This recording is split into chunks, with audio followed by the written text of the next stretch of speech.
Welcome back to Hit It Here Talk. Today we're joined by Mariners 29th overall pick, Jonny Farmelo. Thank you for joining. Yeah, no problem, man. Thanks for having me on. So we're going to start by kind of going into what got you into baseball. So you started playing baseball at Westfield High in Virginia, and you had the chance to be just the, I believe, second or third player drafted out of that school. What's it feel like to have that next to your name and kind of thinking about all these players looking up to you just as you looked up to other players from that school? Yeah, it's pretty cool. It definitely happened really fast. The draft is interesting, especially out of high school. You kind of like almost just ignore it for the longest time. And the scouts are coming to your games and watching you work out and stuff, and you kind of just ignore it because you don't want to get caught up in the hype and everything. But it's pretty cool. I definitely think being the second or third guy at my high school is an honor. And to have some kids look up to me is also an honor. So definitely, a lot to prove as well, though, from that. So. Did you kind of look up to either one of those players, Justin Bohr or Brandon Snyder, when you were at Westfield? Were those names that you kind of looked up to as goals to reach the MLB like they did? Yeah, Brandon is a good friend of mine. He's actually helped me hit. He was like kind of one of my hitting coaches for a while. And he helped me a lot throughout my development. He's kind of a family friend.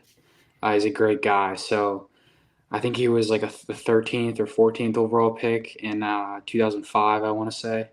So I didn't really quite catch him, but that was always kind of a thought in the back of my head.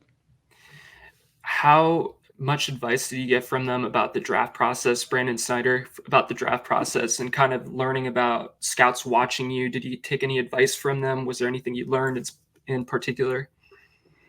Yeah, I definitely got a few tips from Brandon. Just kind of just play, just do your thing. You don't have to be a hero. Like you don't have to be that guy and hit a home run every time. There's a reason that you're getting scouted and there's a reason they're showing up. So just kind of trust yourself, trust your abilities, and just kind of try to win. That's kind of what it always comes back to for me. Just compete.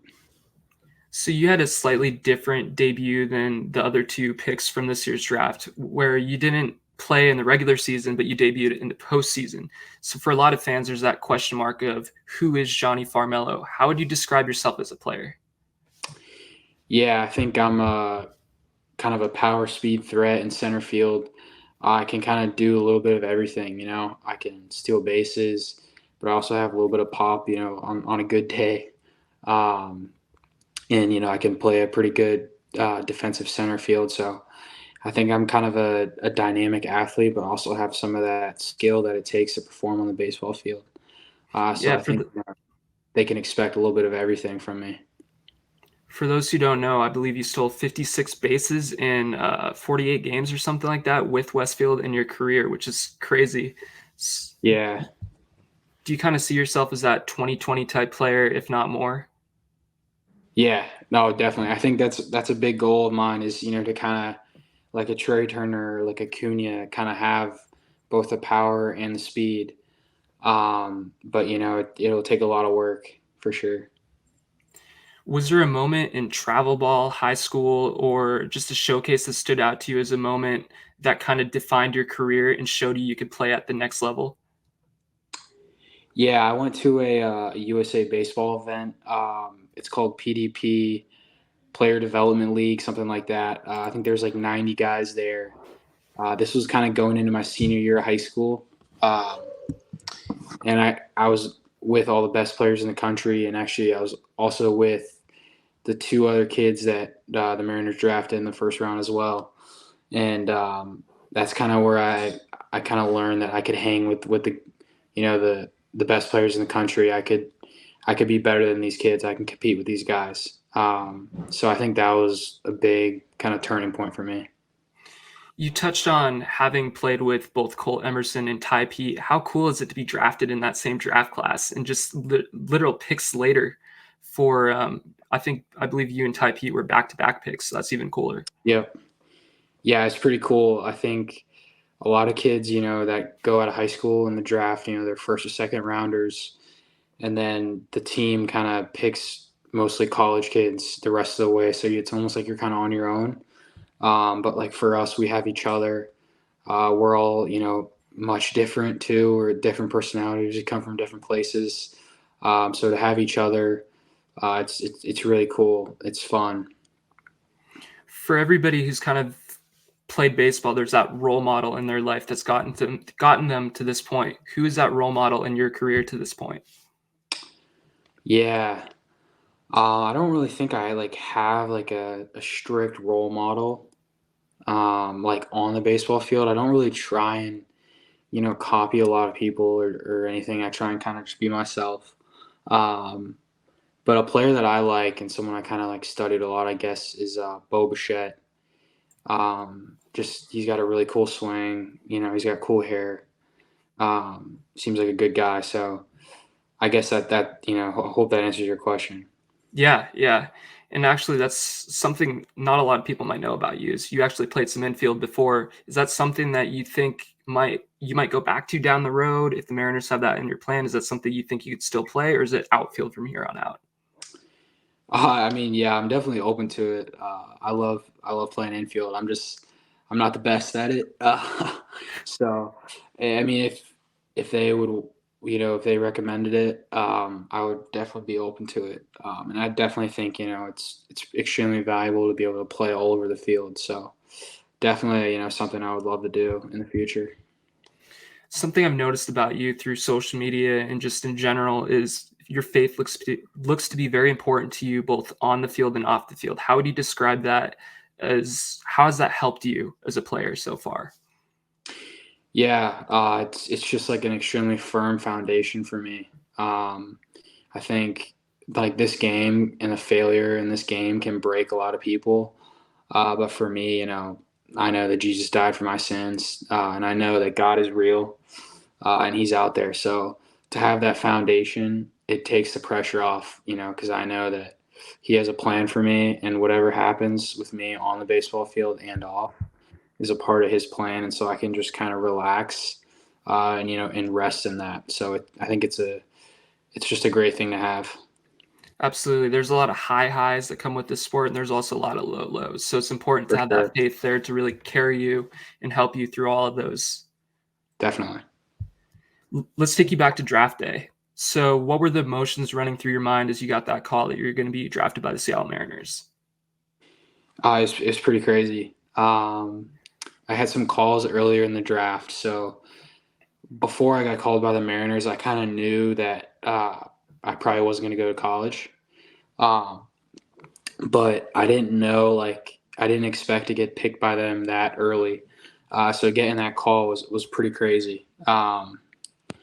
Yeah, I mean, I think it was more of a relief than anything because, like, I wanted to get drafted so bad. And so, you don't really know what's going to happen until the draft night. And just to kind of get my name off the board was just a sigh. And something special about your pick that I don't know if you thought too much into is the Mariners got that pick for Julio Rodriguez winning Rookie of the Year. Did you get a Yeah. chance to maybe talk with him about that when you went down to Seattle, or do you plan on it? Because that's pretty cool. Yeah, so I met him like briefly in Seattle. We didn't really get to talk about the actual pick, or I'm not sure if he knows I'm his pick or whatever. But I think it's pretty cool. Yeah, I think it is pretty cool. Yeah, I mean the whole scenario, just the Rookie of the Year, the draft being held in Seattle, it's just kind of such a cool moment. So many things all at once. Yeah, I agree. That's something I didn't even think about when I got drafted was like the crowd reacted, pretty like nicely to me, and then I realized that it's in Seattle. That's Yeah, pretty cool. yeah. So not only did you get the chance to be drafted in Seattle, but a few weeks later, you also got to be in Seattle for that, just to sign the contract. Did you meet anybody on the field? Because I know I was talking to Cole Emerson, and he talked about meeting Ichiro, but I believe he was in Seattle a few days before you. Yeah, they were before me. So I got to meet Julio. Obviously, I got to meet Scott Service, the coach. The whole front office. Other than that, players wise, I didn't really get to meet a lot. it is right before a game, so you don't want to, disturb Interrupt. him too much. But yeah, I did get to shake Julio's hand, which is pretty cool.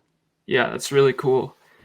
And we kind of touched on this a little bit earlier, just talking about Ty Pete and Cole Emerson, but baseball helps you build some of these really great relationships and with opposing players and future teammates. And one of those relationships I found cool was, I believe, you and the Giants first round pick, Bryce Eldridge, played against each other in high school. Yep. Yep. And you ended up actually making your debut in Modesto against Bryce Eldridge and the San Jose Giants. How cool of a full circle moment is that? Yeah, it's pretty cool. And it's pretty cool for like all the people in our area too, kind of from our hometown, because they all like kind of connected those dots. Um, and then actually in Bryce's first at bat, he like hit one like just a million feet in the air to me in center field. So my first like real play. So yeah, it's pretty cool. Yeah, I mean, that just the kids in the area, that shows them that could be you and your friend. And so in just a few years, if you work towards it, if you put your mind to it, so that's really, really cool. Exactly. Yeah, it is cool. Are there any other guys that you're looking forward to playing against that you might have grown up with or playing with? That's a good question. Can't really think of much off the top of my head. I have a bunch of guys that are at the University of Virginia right now. That's the school I was committed to go play at. So I think, once those guys in a few years get around to the draft, hopefully Seattle picks up one of them or I get to play against one of them. That'd be pretty cool. Yeah, yeah, it's really a small world. You always cross Yeah, paths with these people you wouldn't expect to. exactly. Wrapping back around to your pro debut, how absurd was it to debut in the playoffs? Was that something that was planned? Did you know that was going to happen beforehand? No, I did not know that was going to happen. Yeah, I got sidelined in Arizona for a few weeks, so I kind of didn't wasn't able to debut in the Arizona Complex League, and so I started playing in like an instructional league in Arizona for a few weeks, and I was playing pretty well. And then I got the call at like 9 or 10 at night, like, hey, you're getting moved up, and so wake up like super early the next day, like 4 or 5 a.m., go to the complex, pack my stuff up, get on a flight to California, get there, take like a 2 hour Uber to Modesto, get to the field, and they were like, "Hey, like you're starting tonight, batting second in center field." So it was pretty crazy. I was off like 4 hours of sleep. Um, it was insane. I think going from like Arizona to low A is a big jump, just because it's like low A is kind of like real like baseball where fans are coming, like you're trying to win the game, especially playoff games. You're doing the same thing in Arizona. It just feels a little different, I think, because of it's hot. There's no one in the stands, so it was pretty cool. Yeah, yeah. I mean, and then you ended up hitting your home run. I believe it was in the second or third game of the playoffs, which is Yeah, completely. It looked like you didn't miss a beat. yeah. I mean, I got at bats in Arizona before I moved up, so it wasn't like that was my first like real pro game. But like I did get my first hit, my first home run up there. Um, but yeah, it definitely felt good to just get up there and like kind of just feel it out for a few games before this upcoming year. So that 2023 Modesto Nuts roster was just absolutely stacked. There's probably a lot of Yeah. guys that you're going to be climbing up with, such as Lazaro Montez. Obviously, we mentioned Cole Emerson, Ty Pete. What about that roster was so special for you in that short time? What was the vibe? What was the chemistry like?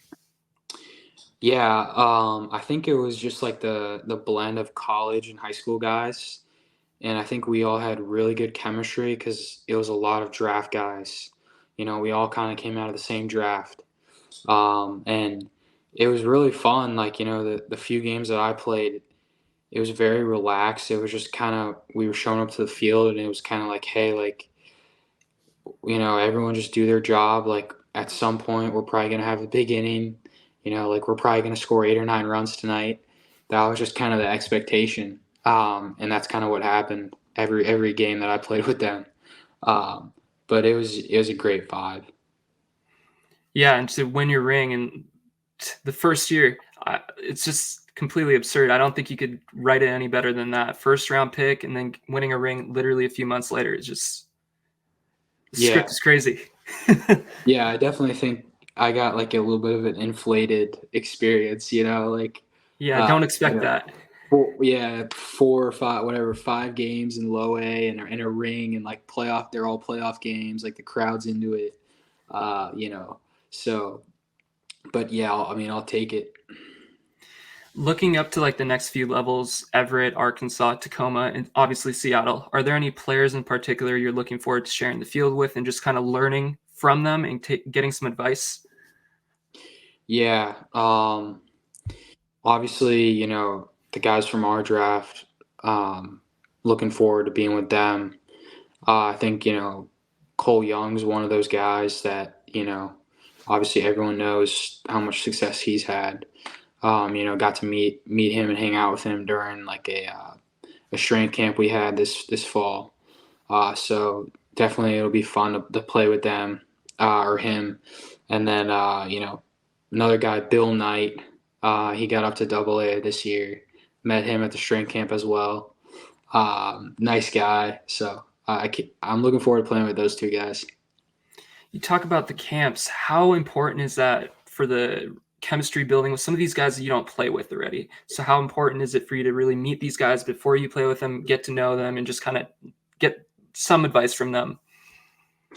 Yeah, I think it's pretty important. I think it's just good to have a good like vibe with people in the organization. A lot of these guys are older; they're college guys. They've been through so much more than I have just coming out of high school.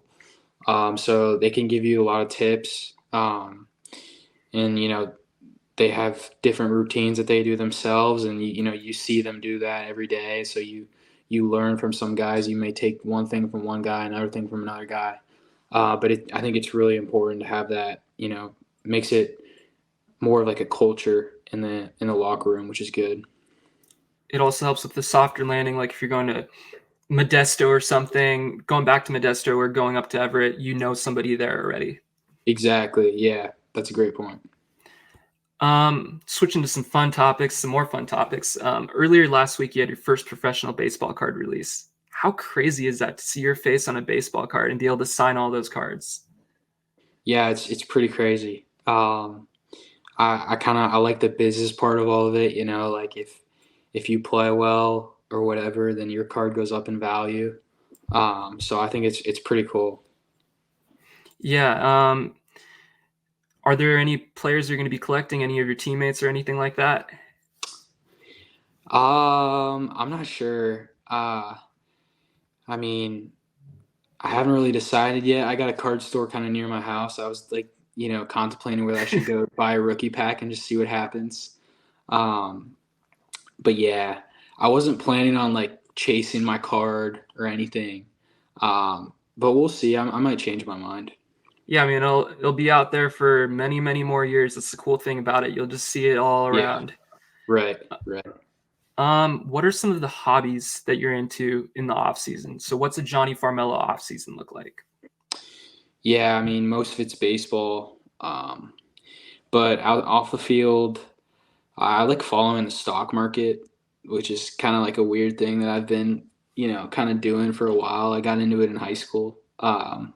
So every now and then I'll try and follow it and make some trades and, make some money. I'll play golf with my dad every now and then.